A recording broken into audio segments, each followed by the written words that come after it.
우리가 이혼을 하면서 이혼을 전제로 위자료 및 재산 분할을 같이 정리하면 좋겠지만 간혹 이혼만을 먼저 하고 미처 정리하지 못한 재산 분할 등을 하시는 경우가 있습니다. 즉 이혼 후 재산 분할인데요. 이 경우에 유의점이나 맹점을 한번 생각을 해보시고 만일 내가 지금 이혼을 앞두고 있다면 원칙적으로 재산 분할을 같이 할 것인지 혹시 예외적으로 내가 이혼을 먼저 하고 재산 분할을 추후에 할 것인지 생각해 보셔도 좋을 것 같고요. 만일 내가 이혼은 이미 했지만 재산 분할을 미처 정리하지 못하신 경우에 재산 분할을 어떻게 정리할지 잘 생각해 보셔도 좋을 것 같습니다. 내가 이혼 후 재산 분할을 한다. 이런 경우에 유의점이 있겠는데요. 1번은 이혼 당시에 재산 분할에 대해서 부당한 합의를 하시면 안 돼요. 이혼 후에 재산 분할이 가능하다라는 거를 만일 안다고 하실게요.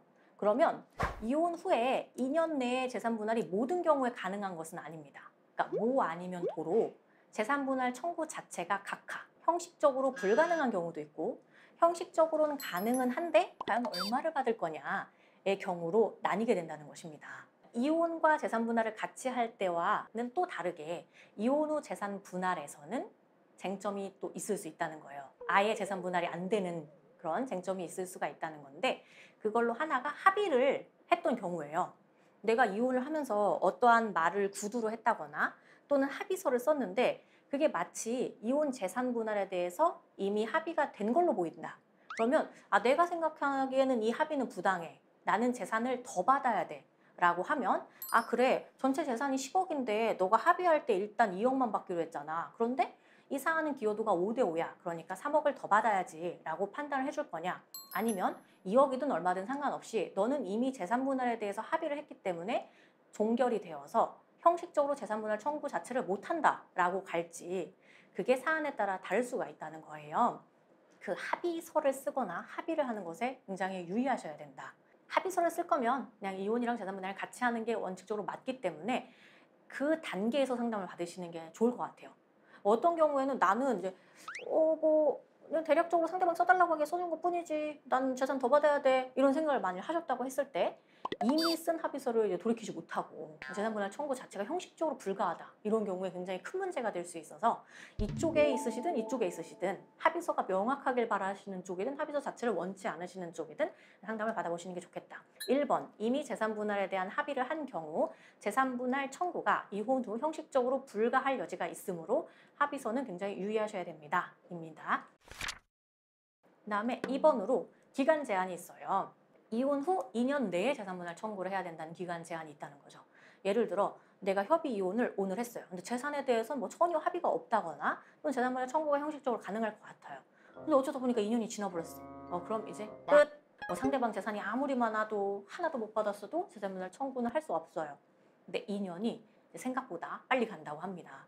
그리고 또 문제가 결부해서 일부 말씀을 드리면 2년 내에 재산 분할 청구를 하는 것만으로 충분하지 않을 수도 있다는 거예요. 그 재산 정리가 어느 정도 된 것까지만 법원에서 받아줄 수 있고 동일한 소송에서도 2년이 경과한 이후에 정리된 재산은 이제 받아들여주지 않을 수도 있다는 거예요. 이 2년을 법원에서 굉장히 엄격하게 본다는 거 이거를 유의해 주셔야 됩니다. 이혼 후 재산 분할과 관련해서 하나 또 판례가 있어요. 협의 이혼이든 이혼 소송이든 상관이 없어요. 재산 분할을 했어요.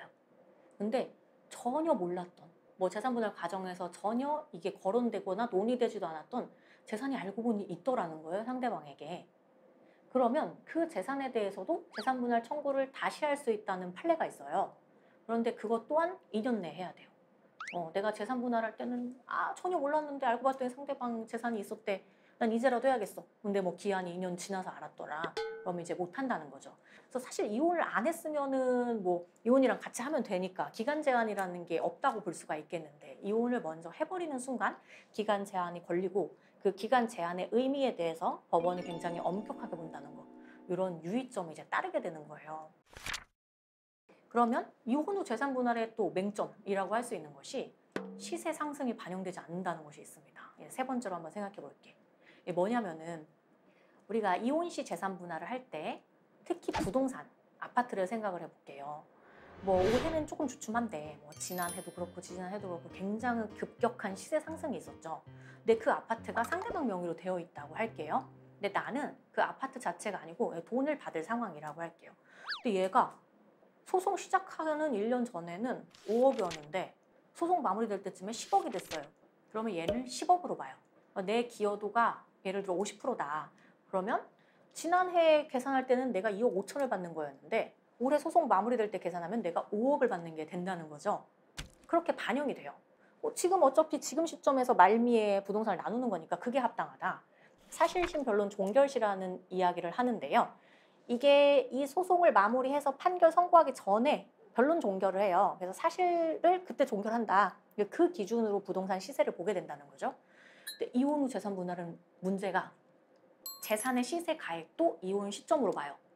그러니까 내가 지난해에 이미 이혼을 했다.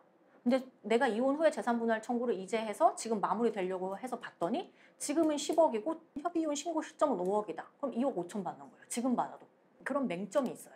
정리를 하면 우리가 이혼이랑 재산 분할은 같이 한 번에 해결하는 게 가장 좋지 않겠나. 위험 요소가 없기 때문에 가장 좋지 않겠나. 이게 일반적으로 말씀드릴 수 있는 내용이겠고요. 이 유의점과 맹점을 한번 잘 생각해 보셔서 그 이혼을 결정하는 시점에 한 달까지 생각을 하셔서 합리적인 결정을 하시는 게 필요하겠습니다.